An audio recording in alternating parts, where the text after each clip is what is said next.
हा circuit breaker काहीही जळणार नाही याची काळजी हा घेतो, पण तुमच्या स्टॉक्स मधला न दिसणारा सर्किट ब्रेकर जर नाही चालला तर तुमचे पैसे ओस.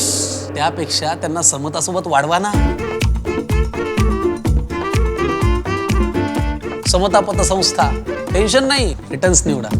कोपरगाव शहरात आज सोमवार दिनांक 27 एप्रिल रोजी गोदाते नर्मदा पुण्यश्लोक अहिल्यादेवी जलयात्रा 2026 रथाचे मोठ्या उत्साहात आगमन झाले. नागरिकांकडून या जलयात्रेचे उत्स्फूर्त असे स्वागत करण्यात आले. यावेळी जलसंपदा मंत्री तथा पालकमंत्री राधाकृष्ण विखे पाटील, माजी मंत्री सदाभाऊ खोत, आमदार गोपीचंद पडळकर, संजीवनी उद्योग समूहाचे अध्यक्ष बिपिनदादा कोल्हे तसेच नगराध्यक्ष पराग संधान उपस्थित होते. संजीवनी साखर कारखाना परिसरात रथाचे उत्साहात पूजन करण्यात आले. यावेळी मान्यवरांनी जलयात्रेचे धार्मिक व सामाजिक महत्त्व अधोरेखित केले. यावेळी बोलताना मंत्री राधाकृष्ण विखे पाटील यांनी सांगितले की 117 नद्यांचे पाणी एकत्र करून पूजन करण्यात आले असून ही यात्रा त्र्यंबकेश्वर पासून सुरू झाली आहे आणि नर्मदा माता पर्यंत प्रवास करणार आहे. या यात्रेमुळे धार्मिक, सांस्कृतिक आणि पर्यावरण जनजागृतीचा संदेश नागरिकांपर्यंत पोहोचत आहे. बातमी तुमची, प्राधान्य आमचं. प्राधान्य न्यूज साठी प्रमोद पवार, कोपरगाव. त्याचबरोबर मोठ्या संख्येने सर्व समाज बांधव सुद्धा या ठिकाणी उपस्थित झालेले आहेत. यांचं मी मनपूर्वक या ठिकाणी स्वागत करतो. खरं पाहिलं तर मला वाटतं की हे शासनाने आणि माननीय नामदार राधाकृष्ण विखे पाटलांनी जशी त्या ठिकाणी नर्मदा परिक्रमा आपण त्या ठिकाणी करतो की जी जवळजवळ 100 दिवस चालते, 100 ते 110 दिवसाची पायी पदयात्रा त्या ठिकाणी असते, ज्याचं पुण्य त्या ठिकाणी आपल्याला मिळत असतं. मला वाटतं की ज्या पद्धतीने अहिल्याबाईंनी संपूर्ण भारतामध्ये काशीपासून तर सगळ्या ग्रामीण भागामध्ये ज्याला आपण पानपोई म्हणतो, त्या पानपोईची सुद्धा सोय त्या ठिकाणी अहिल्याबाईंनी त्या ठिकाणी ग्रामीण भागामध्ये जी संकल्पना केली. नंतरच्या कालखंडामध्ये त्या ठिकाणी पानपोई गेल्या वॉटर स्कीम्स आल्या, पण खऱ्या अर्थाने या भारतामध्ये वॉटर स्कीमचे जर कधी कोणी इम्प्लिमेंटेशन केलं असेल तर त्या अहिल्याबाईंनी त्या ठिकाणी, खरं अहिल्याबाईंनी त्या ठिकाणी केलं. म्हणून खरं या पाणी व्यवस्थापनाच्या खरा जर कधी जनक जर कधी कोणाला म्हणता येईल तर अहिल्या देवींना म्हणता येईल की पाणी आडवा पाणी जिरवाचा संकल्पना लोकांपर्यंत, लोकांच्या दारापर्यंत.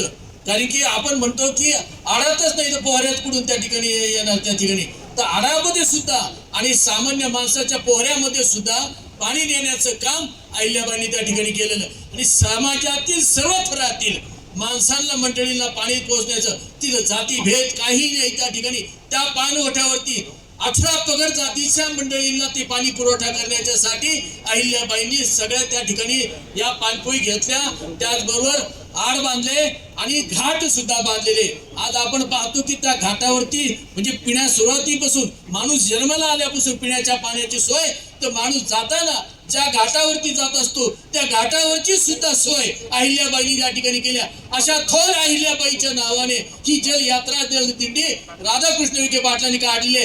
त्याबद्दल त्यांचं मी मनपूर्वक कौतुक करतो की खऱ्या अर्थाने आमचे नेते आहेत. ते खरं आमचे नेते हसायला लागले, पण ते आमचे नेते म्हटलं आहेत आमचे नेते, पण ते मानत नाही आमचे नेते आहे. आमचे नेते आहेत, मी मान्य करतो, पण आमचे नेते आहेत. पण ह्या सगळ्या गोष्टीला आपण पाहतो की एक चांगला त्या ठिकाणी त्यांनी संकल्प घेतला आणि हा खरं गोदावरीची परिक्रमा, त्याचबरोबर नर्मदेच्या परिक्रमेचे सुद्धा लाभ आपल्याला सगळ्यांना ज्या ठिकाणी आज आपण रथाची पूजा केली म्हणजे आपला संदेश त्या ठिकाणी पार नर्मदेपर्यंत, गोदावरी पासून तर नर्मदेपर्यंत आपला संदेश घेऊन जात आहे. तिकडे आपले दूत म्हणून ही सगळी मंडळी यांची स्टेजवरती बसलेली ते जात आहे. त्यांचे मी मनपूर्वक या ठिकाणी आभार मानतो की एक मोठी संकल्पना घेऊन आपण या ठिकाणी आलाच आणि ते संकल्पना पूर्ण करण्यासाठी शासनाने सुद्धा आपल्याला माननीय देवेंद्रजी फडणवीस साहेब यांनी त्या ठिकाणी आपल्याला जे सहकार्य केलं त्यांचं सुद्धा मी मनपूर्वक आभार मानतो.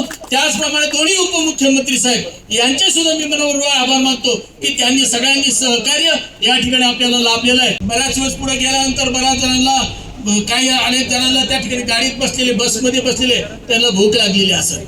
बरोबर, संस्कृत मधून म्हण आहे भुकिस्तम किम करो की पापम, म्हणजे भुकेलेला माणूस कोणताही त्या ठिकाणी पाप करतो. पण हे ठिकाणी भूक लागलेली आहे, भूक लागलेली आहे. अहिल्याबाईचा हा कलश घेऊन आम्ही नर्मदेच्या तटावरती कधी जातो याची भूक या सगळ्याला 25-25 मधल्या लोकांना या ठिकाणी लागली. आज आपल्या कोपरगाव मध्ये पुण्यश्लोक अहिल्यादेवी होळकर यांच्या त्रिशताब्दी जयंतीच्या निमित्तानं राज्याचे लोकप्रिय मुख्यमंत्री माननीय देवाभाऊ यांच्या नेतृत्वात जलसंपदा खात्याचे मंत्री माननीय राधाकृष्ण विखे पाटील साहेब यांच्या संकल्पनेतून गोदा ते नर्मदा अहिल्यादेवींची जन्मभूमी, चौंडी ते अहिल्यादेवींची कर्मभूमी महेश्वर अशी जलयात्रा निघालेली आहे. आणि ही जलयात्रा आपल्या शहरामध्ये, आपल्या संजीवनी ग्रुपच्या परिसरामध्ये आलेली आहे.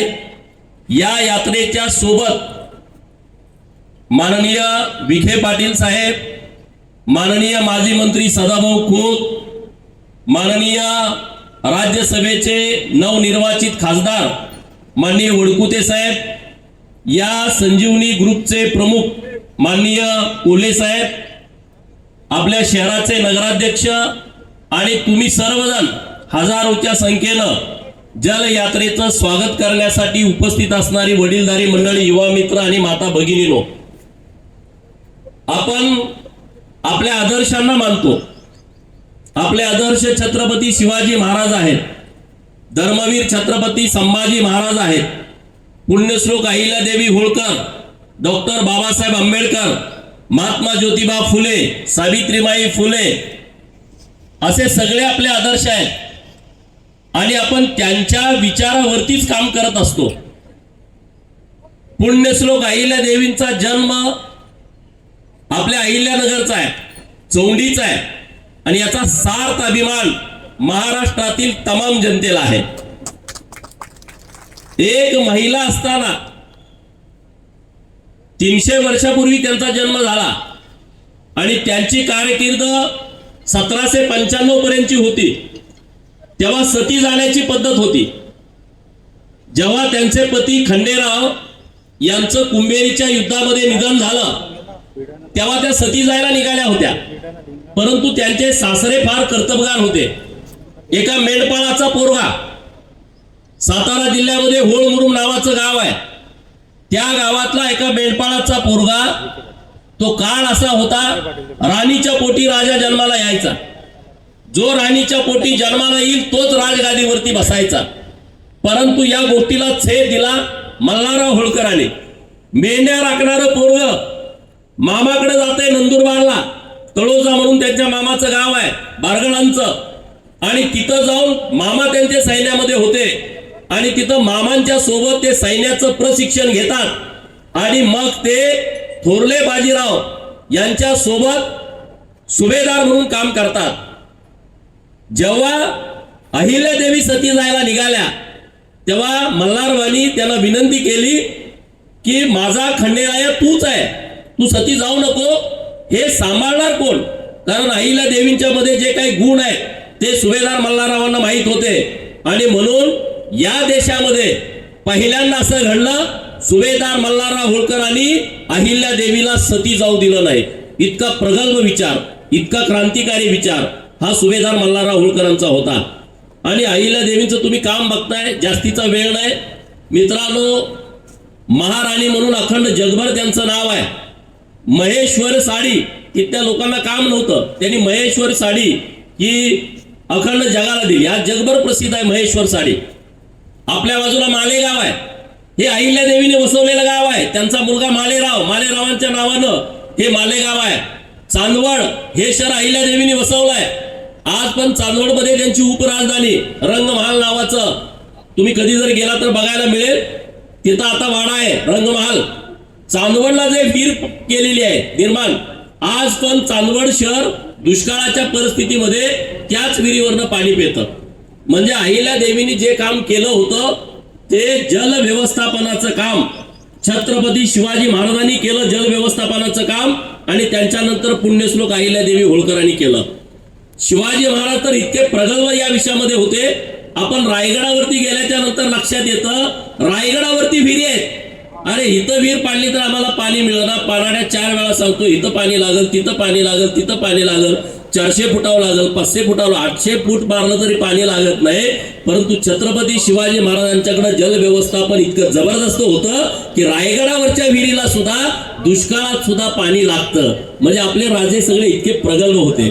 अहिल्या देवींचं काम घाट बांधणं, विहिरी बांधणं, धर्मशाळा बांधणं, मंदिराचा जीर्णोद्धार करणं हे तर खूप मोठं काम आहे.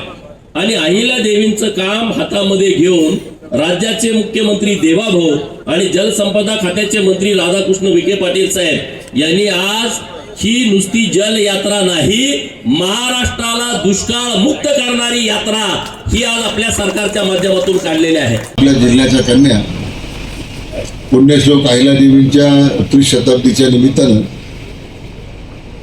त्यांच्या ह्या कार्यकर्तृत्वाला, त्यांच्या स्फूर्तीला नतमस्तक व्हावं यासाठी आपण यात्रा त्र्यंबकेश्वरपासनं आपण त्याला सुरुवात केली.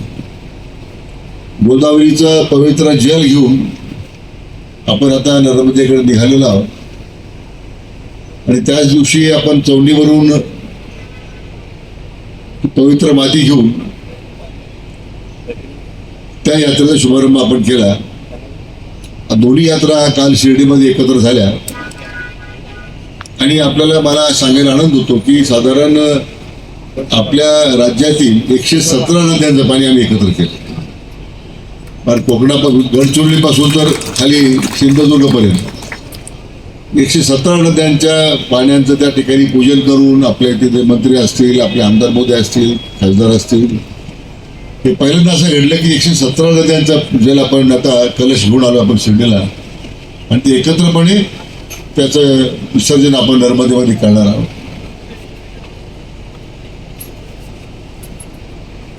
पुण्यश्लोक अहिल्यादेवींच्या कार्यकर्तृत्वाबद्दल माझे सहकारी माननीय पडळकर साहेबांनी आपल्याला कल्पना दिलेली आहे. ते पहिल्या दिवसापासून खरं म्हणजे या यात्रेला माझ्यासारख्या कार्यकर्त्यांना ते प्रोत्साहन देत आहे. कारण अनेक वर्ष दुष्काळी भागाला पाणी मिळण्यासाठी त्यांनी केलेला संघर्ष हा आपल्या सर्वस्फूर्त आहे. आणि म्हणून ते असतील आमचे शेतकरी संघटनेचे, शेतकऱ्यांसाठी लढणारे आमचे सदाभाऊ असतील, तर नवीन राज्यसभेचे खासदार माननीय वडकुते साहेब असतील, या सगळ्याच लोकांनी शेतकऱ्यांच्या प्रश्नासाठी अविरतपणे संघर्ष केला आणि ती भूमिका घेऊन प्रत्यक्ष आता दुष्काळमुक्त महाराष्ट्रासाठी जे पाऊल टाकले जात आहेत त्याकरता आता मी आमच्या या यात्रेच्या निमित्तानं अधिक जागृती करण्याचं काम आपण करतो. अनेक वर्ष फक्त आपण भाषणं ऐकली, दुष्काळमुक्त करायचं आहे, सिंचनाच्या व्यवस्था निर्माण करायच्या आहेत. आपल्या निळवंड्याचं उदाहरण ताजं आहे. 35 वर्ष आपण फक्त भाषणं घेत बसलो, 4 वेळा भूमिपूजन आपण करून घेतली. परंतु महायुती सरकार आल्यानंतर मला मुख्यमंत्री महोदयांचं, फडणवीस साहेबांचं अभिनंदन करायचं आहे की शेवटच्या टप्प्यात 3000 कोटी रुपये देऊन हे धरणाचं काम पूर्णतेला नेलं नाही, फक्त नेलं नाही, आज दुष्काळी भागाच्या संपूर्ण भागाला पाणी सुद्धा आता द्यायचं आपण काम सुरू केले गेले दोन वर्षापासून हे काम राज्यामध्ये सुरू आहे. ज्या ज्या भागांमध्ये पाणी गेलं नाही, फक्त लोकांनी भाषणं ऐकले पाण्यासाठी, तिथं पाणी देणे, तिथं पाणी नवीन निर्माण करणे, सिंचनाची व्यवस्था निर्माण करणं एक मोठा कार्यक्रम त्यांनी घेतलेला. जळगंगा वेनगंगाचा संपूर्ण 10 जिल्ह्याच्या विदर्भाला होणारा जो फायदा आहे तो नदीजोड प्रकल्पाचा त्याला मंजुरी दिलेली आहे. मला वाटतं 3-4 महिन्यात त्या कामाला सुरुवात होईल. साधारण 1 लाख कोटी रुपये त्याला खर्च आहे. आपल्या दृष्टीने जो महत्वाचा जो पश्चिम वाहिन्यांचं पाणी जे गोदावरीमध्ये आणायचं आहे ते पहिलं 55 TMCचा सर्वे झाला होता. मला ही संधी दिली आहे मान्य देवेंद्रजींनी मंत्री म्हणून. आपण त्यामध्ये आता 78 TMC पाणी उपलब्ध केलेलं आहे आणि ते पाणी त्या सर्वे पूर्ण झाला आहे. सर्वे पूर्ण होऊन मला वाटतं त्याचा डिसेंबरपर्यंत मला वाटतं आपलं प्रत्यक्ष टेंडरला जाईल आणि कामाला आपण सुरुवात करणार. 1 जानेवारी 2027 या कामाला सुरुवात करू. त्याला सुद्धा जो 1 लाख कोटी रुपये खर्च आहे. कारण आपण सगळ्या उल्हासपूरचं पाणी आणतोय, आपण गोदावरीमध्ये पाणी आणतोय, काही आपण आपल्या दारणा गंगापूरमध्ये सुद्धा तेच पाणी येणार आहे.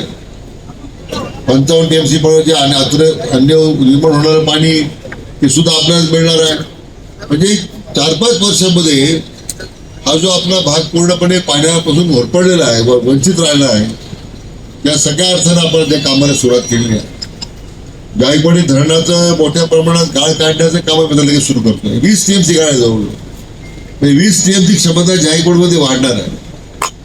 हे जे नेहमी पाणी वरून सोडा जे चालतंय, गेले 2 वर्ष काही ती अडचण आली नाहीत मला. पण पाण्याचं नियोजन चांगलं करतो आपण. मराठवाड्यातल्या शेतकऱ्यांना आपण पाणी देतो आणि वरच्या भागातल्या लोकांना पाणी संरक्षित केलेलं आहे आपण. उजनीचा मी गाळ काढतो. दोन्ही धरणामध्ये 20-20 TMची गाळ आहे. 1 TMची पाणी निर्माण करायला 1,000 कोटी रुपये खर्च येतो. नुसतं धरणं बांधून थांबणं नुसतं धरणं बांधून चालणार नाही. ती धरणं बांधलेली आहे, त्याची क्षमता जरी वाढवली आपण, तेच गंगापूरमध्ये काम सुरू करतो. सगळ्या धरणांच्या मध्ये त्या ठिकाणी पाशुभवन कमी व्हावं म्हणून फ्लोटिंग सोलरचं नवीन धोरण आपण आणलंय. अशा अनेक योजना आहेत की ज्यामुळे पाण्याचं संवर्धन करताना दुष्काळमुक्त महाराष्ट्राचा संकल्प त्यांनी जो केलेला आहे तो आपल्याला पूर्ण केला नाही. त्यामुळे आमचं जी या सगळ्या योजनेच्या मध्ये पाठीमागची जी आमची स्फूर्ती आहे, आम्हाला ज्यांच्याकडून प्रेरणा मिळाली त्या पुण्यश्लोक अहिल्या देवींच्या निमित्ताने ही जलयात्रा निघावी आणि संपूर्ण राज्यभरामध्ये बघ ती जागृती त्या निमित्तानं आपण करावी, आमच्या सर्वांचा या निमित्तानं आमचा प्रयत्न आहे. आणि म्हणून मी मनापासून बिपिन दादा आपलं मनापासून अभिनंदन करतो. आपण मी काही तुमचा नेता नाही, आपण दोघं एकमेकांचे सहकारी आहोत. आपण इतक्या वर्ष मी बरोबर आहे राजकारणात. ठीक आहे, आता काही बदल्यामध्ये काही कार्यकर्ते गडबड करतात, परंतु ऐकतच आहोत. आमचे पराग संधान साहेब नगराध्यक्ष, त्यांचाही नामोल्लेख राहून गेला. आमचे व्हाईस चेअरमन मला वाटतं ज्ञानेश्वर परजणे, बिपिन दादा विचारलं कोण व्हाईस चेअरमन आहे, ते पण आपलेच परजणे आहेत. सगळे परजणे आपले समजा हे झालं म्हणजे अडचण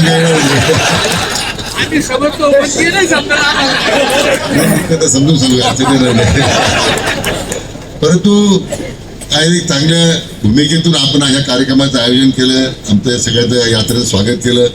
मनापासून आपल्या सर्व सहकाऱ्यांना मनापासून आपल्याला धन्यवाद देतो आणि थांबतो. जय हिंद.